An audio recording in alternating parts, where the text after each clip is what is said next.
Welcome to the Savvy Spirit Podcast. I'm Sharon Moore, your host and creator of the Savvy Spirit Entrepreneur Program. This podcast features conscious women entrepreneurs whose businesses are built on their unique gifts and are making the world a better place. You're going to learn about their journeys, their courage, their resilience, and their truth. So enjoy the show, feel the love, and get inspired.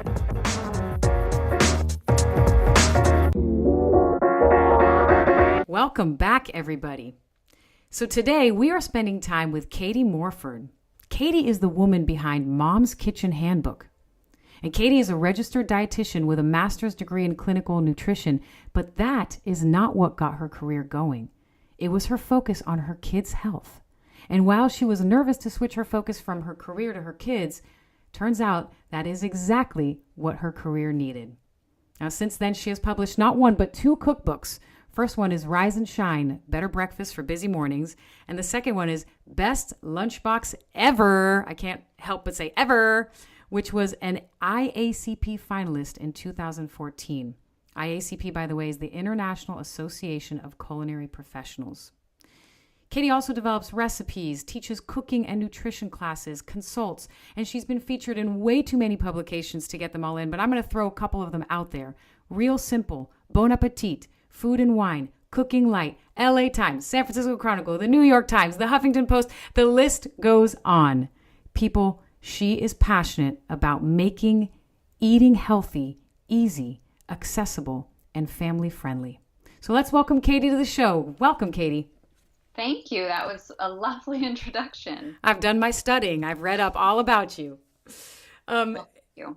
Katie, I mean, it's amazing. I look you up and there's so many amazing things. And I can't help but wonder, how did you get here? I mean, clearly from your education, you knew you were headed towards something to do with health and nutrition. But can you walk us through your journey and how you got right here, right now, with books published and tens of thousands of followers, etc.?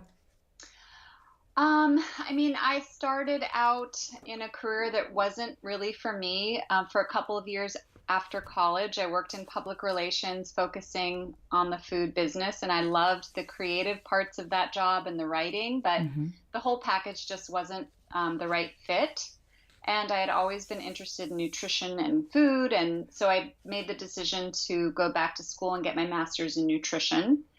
And while I was there, I started doing some freelance and teaching cooking classes, and it just sort of evolved from there. I started doing more writing after I finished grad school. And then I started having a family. I have three daughters who are 14, 17, and 20. And at a certain point, I realized that I wanted to kind of peel away and focus pretty much full time on being a parent. And so I did that for probably about 10 years and wondered, all along the way, how on earth I was going to find my way back into the workforce because, I felt really disconnected and so much changed in publishing while I was being a full-time mom. But when the time came, when my youngest was about 5 or 6 and I started thinking about tiptoeing my way back in, I realized that all of those years of being at home and, mashing baby food and trying to figure out how to get my kids to eat their vegetables and packing lunches and all that kind of stuff, I developed a real sort of expertise. And I sort of realized that I could bring together my passion for nutrition and cooking with my know-how around feeding a family, and I started my blog, Mom's Kitchen Handbook, and pitched an idea for a cookbook, and it sort of has unfurled from there. Wow. I love just I love when we do what feels right, even if it's maybe our minds or the external messages tell us, you're never going to go back to your career and all those kind of messages. And as it turns out, it's exactly what you needed to be doing. I love that. Yeah, it's really true. I really feel like I listened to my inner wisdom and, feeling very lucky that it's worked out the way that it has. And are you the one, the writing on your website is superb. Like, is that your writing? Are you the writer behind this? I know you get the recipes, but are you also the writer? Yes. Yeah. I mean, writing, I would say in equal measure, writing and developing recipes are like feed me, collectively. Got it. And when you started your blog, was it always specifically for other people who are with families? Yeah. I mean, again, my thought was, these are all things that I was dealing with, that I was thinking about, um, you know, the picky eater question, wondering what kind of milk to buy. Is it worth getting organic or conventional? What quick and easy thing am I going to make for dinner? All those sorts of things that I had been thinking about all these years. I figured other parents and specifically moms were thinking about. So that's really where I was at in my life. And it really just made sense for me to start writing about it.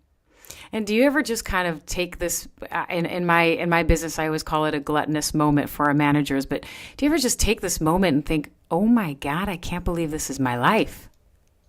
Well, I just feel so incredibly lucky and blessed that I get to work at home. My kids are still milling about, and I get to do something that I really enjoy. I mean, I don't enjoy every aspect of my job, and there definitely are days where I'm facing a mountain of, dishes from recipe testing all day. But generally speaking, I feel I really love what I do. Ooh, you just said something that got me thinking. So when I'm watching that beautiful video with all the clean white background and everything so clean, how many hours of mess went into it beforehand? Yeah, it's, we're creating a little bit of a fantasy when we do some of this video and photography. I mean, there's definitely a lot of dirty dishes in my house. I bet. That video, I watched the trailer to the best lunchbox ever. Mm-hmm. And I was like, is this what your life is like? Because you're almost a billboard for like, everybody should have 3 daughters. Go for it. Well, it's, three girls in their teens and early 20s there's a lot of drama, but I have to say they're good kids. Yeah. Well, they seem it. I seriously just felt like I was in your kitchen. It was such a beautiful, your production, is that something that you do in-house? Is this like a familial production team with the photography and the video, or do you hire that out? It depends. Like that particular video was for promoting Best Lunchbox Ever, and the publisher hired, total pros to do that. I've sort of learned to do some food video on my own, but it's a struggle, and it's not as polished as that video. I so appreciate just, some things look so good, and we don't realize how much goes into things, just a photograph of a cookie, hours and hundreds of shots before that one winning shot go into it. It just hit me so hard of like, wow, how much work goes into one recipe, one photograph, one video that you do, one book. Yeah, definitely. Some things more than others. And, some things have been a real journey for me. I mean, I came to this as a writer and a recipe developer, and not at all as a photographer. And I still don't consider myself a photographer. I consider myself someone who has learned to take pretty decent food photos. Mm-hmm. These days I take all my food pictures with an iPhone. I mean, the iPhone has gotten so good, and they don't have to, I'm not a professional photographer. So if they're good enough and they look yummy, then I'm satisfied. But for my books, I hire, the publisher hires a professional photographer. Got it. So anything that's not books, meaning social media, website, that's all you and the iPhone? That's right. Wow. Yes, it's a combination of technology has grown and just kind of like you accepting, you said pretty decent. I would argue your photos are amazing, but somewhere in there you did the dance of accepting that this is what I can do and it works. I'm going to move forward with it. There's been a lot of swearing along the way. Mm-hmm. I can imagine. So I'm going to switch gears a little bit, and I'm gonna go into the kind of the meat of these interviews, which is when I focus on what I consider the 3 key elements for fulfilled entrepreneur life, and those 3 elements are, having the courage to bring your unique gift to the world. And the second one is being connected to the universe, knowing when the universe has your back and listening to messages. And the third one is, let's hear about your business skills. I mean, yes, that was your passion. Yes, you started with writing and PR and food and things like that, but suddenly you're a business owner. How have you handled things like accounting and so forth? So I'm going to start with the unique gift first. Obviously, we kind of get a sense for what your unique gift is, but I'm curious, what was it like? How did you get the courage to bring that out to the world? I mean, as far as the writing goes, I had a really amazingly lucky thing happen to me when I was in grad school. I was, immersed in this very science-based curriculum at NYU, studying clinical nutrition. But in the back of my mind, I always wanted to do something creative with that, whether it was cooking or writing. And the dean of our department at the time was a woman named Marion Nestle, who continues to be one of the sort of country's foremost authorities on nutrition. We all sort of revered her, and I had never met her. I didn't know her, but she would pass in the hall, and it would be like, oh my gosh, that's Marion Nestle. And she apparently saw something that I had written at school, and she asked somebody in the department if I would come in and talk to her. Wow. And, getting that sort of, Marion Nestle wants to see you message was a little unnerving, and I didn't know what it was about. And I went in and she said, you're a really great writer. And is this something that you want to do? Wow. And I said, absolutely, yes. And from there, she made an introduction to an editor in the food section of the New York Times, and I had the opportunity to pitch some stories, and that was really my first freelance writing gig. Right, but having the opportunity and getting in there and doing it, there's a lot that needs to be filled in there. How were you terrified? Were you like, this is my calling? Like what were you next? Absolutely terrified. I mean, I was probably in my mid-20s. But I just did it. And I think that's sort of a lesson that I've learned along the way is sometimes you just do it. Yeah. And so that, because I had that, first story, that really parlayed me into the next story and so forth. Mm. Oh, it's these people along our path that do this for us. What a gift. Yeah, absolutely. And then, and also your kind of muscle and energetic memory of, okay, I am terrified, but I'm going to do this. Yeah. Yeah. There's I remember this so well from years ago being in a yoga class and the yoga teacher saying something along the lines of, get uncomfortable, but do it anyway. Sort of like get yourself into this pose that isn't going to injure you, isn't going to cause pain, but might be uncomfortable, and you just stay there. Yeah. And there's definitely those moments along the journey that are like that.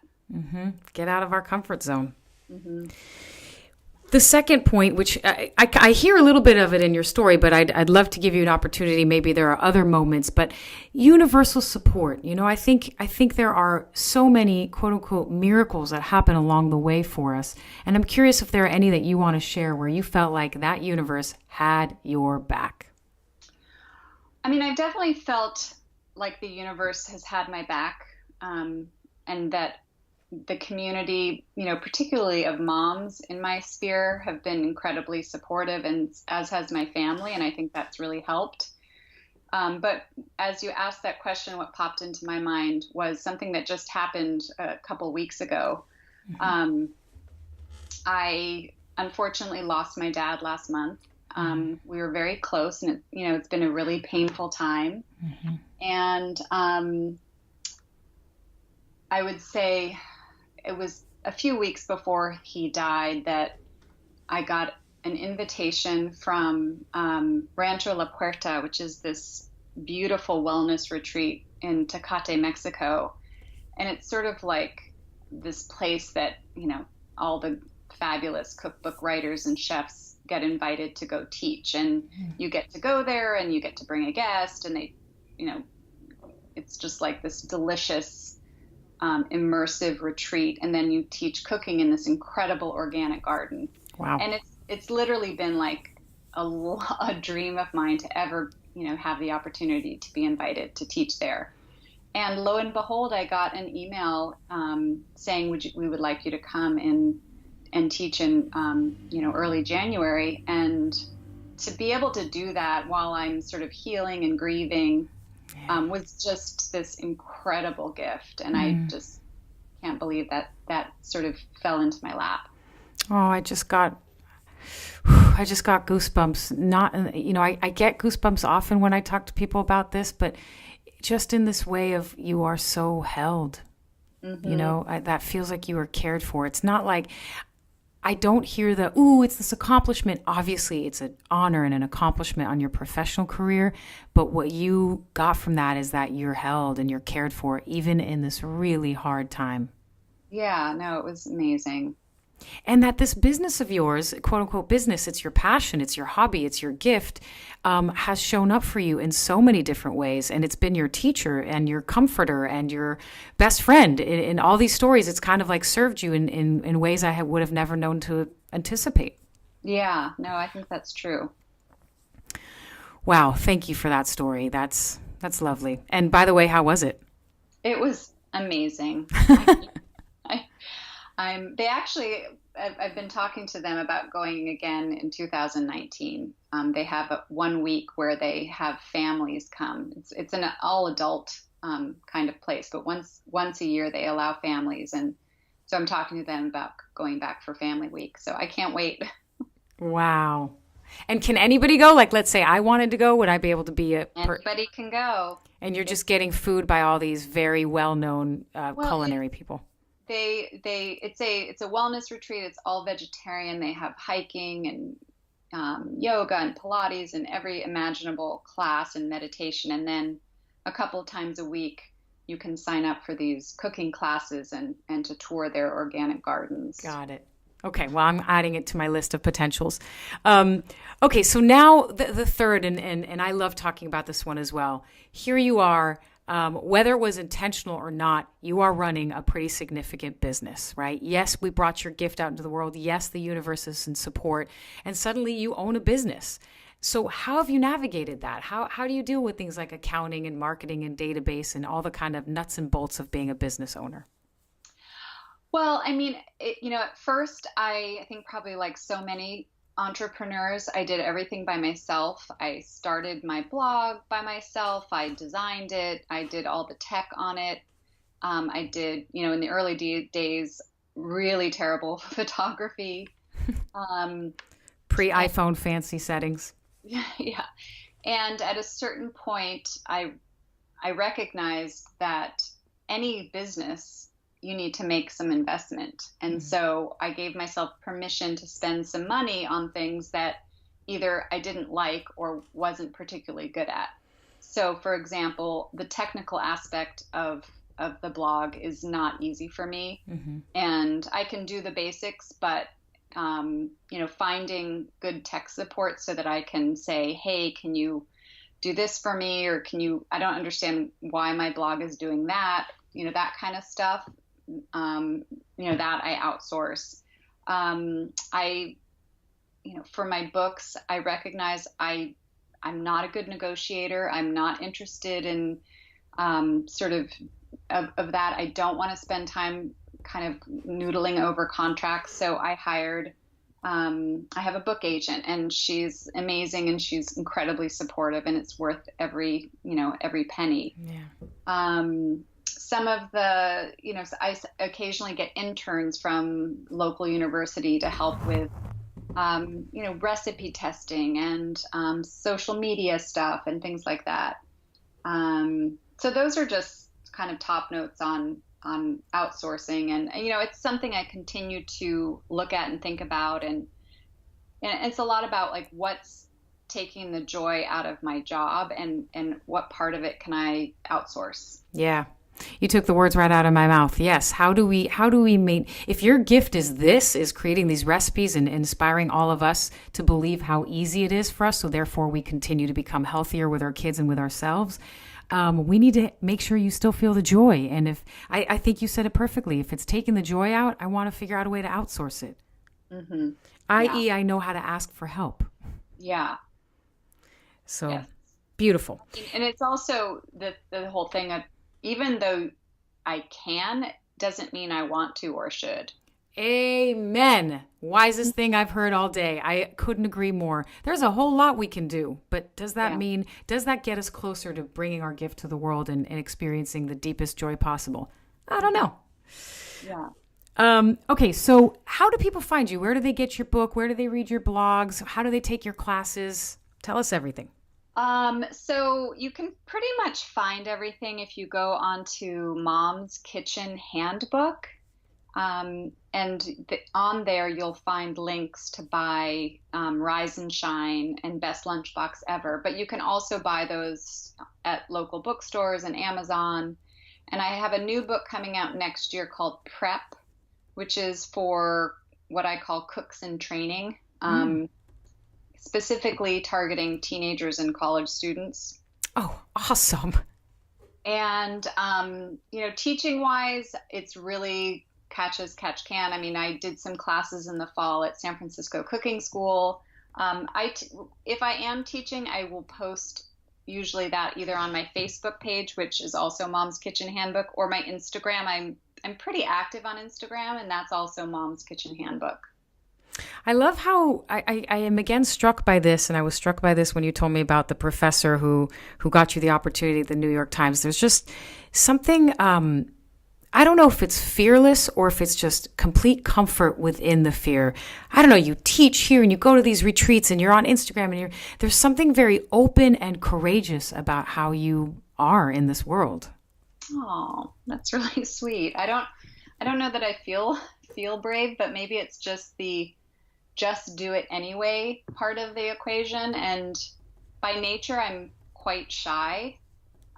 So I've definitely had to push myself to be more visible and more public and sort of get comfortable with that. And there you go. I didn't, by nature you're shy, and look it. And the minute it hit me was when you said I taught in the fall at San Francisco Cooking School. Something about that. You're out there, as somebody who's shy, and I didn't even know that until you said it. I just intuitively felt like you don't say no to things when it feels like this is my gift. I'm going to, like you said, just do it anyway. Mm-hmm. Yeah. So speaking of just doing it anyway, I always love to offer an open mic to give, share some words of wisdom and words of acknowledgement to our listeners. Is there anything you'd like to share with people who are listening? And just so you know, it can cover the gamut. It can be somebody who has a vision and is just starting their business, or somebody who's 10, 15 years in, who's kind of realigning and changing their services and products. Oh gosh, that's a big question. What comes to mind is sort of what my process was for finding my way to the work that I'm doing now. And it really came about because when I was sort of sitting around thinking about what's next for me, when my kids were all in school at that point, and a friend of mine, her name is Sarah Copeland, she's a very talented writer and recipe developer and cookbook author. She actually was photographing her first cookbook at my house. She was using my house to take the photographs. And at that point in her life, she was recently a recent newlywed, and she was writing a cookbook. I think it's called the Newlywed Cookbook. And she was just completely in her bliss. Like, she was living her moment. And I just saw how it just seemed so seamless and so authentic. And that's when I sat back and said, what's my authentic thing in my life right now? And that's where I hit on, like, well, gosh, I'm already doing it. It's the whole feeding my family thing. And I think finding what your bliss is, what your authentic thing is, I feel like if you can hit on that, then it just maybe is a little bit more easeful.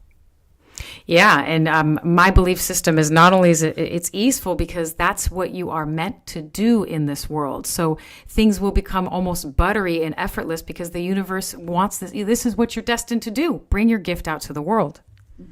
So I love that. Well, Katie, this is the moment where we have to say goodbye. I always love hearing people's stories, and yours is one that is oozing with just this destined yes that you have in your bones, starting in your 20s and going to a scary New York Times interview. Oh my God, I can't imagine what that 20-year-old was feeling, but your answer was yes. And it seems like it's been yes all the way through. And how beautiful. Well, thank you. It's been really fun talking to you. Yeah, thank you for being here. I am certain your story has been an inspiration for folks. And to all my listeners, thanks again for being here. And as you know, I always offer this reflection, which is, it is such a deep honor for me to be able to shine light on such caliber like Katie. And I know it goes from your ears to your heart and ultimately into action and ultimately into making the world a better place. And I, for one, cannot think of any other way to use my unique set of gifts. So thank you so much, and we will see you next week.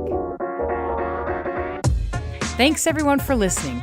I hope you feel inspired and connected and alive. And hey, if you enjoyed the show today, leave us a review. And if you want more, you can also find us online at thesavvyspirit.com or on Facebook, Twitter, and Instagram. Okay, my friends, it is time to say goodbye. I wish you a good night, a good morning, a good day, wherever you are on this earth. I wish you well, and I'll see you next week.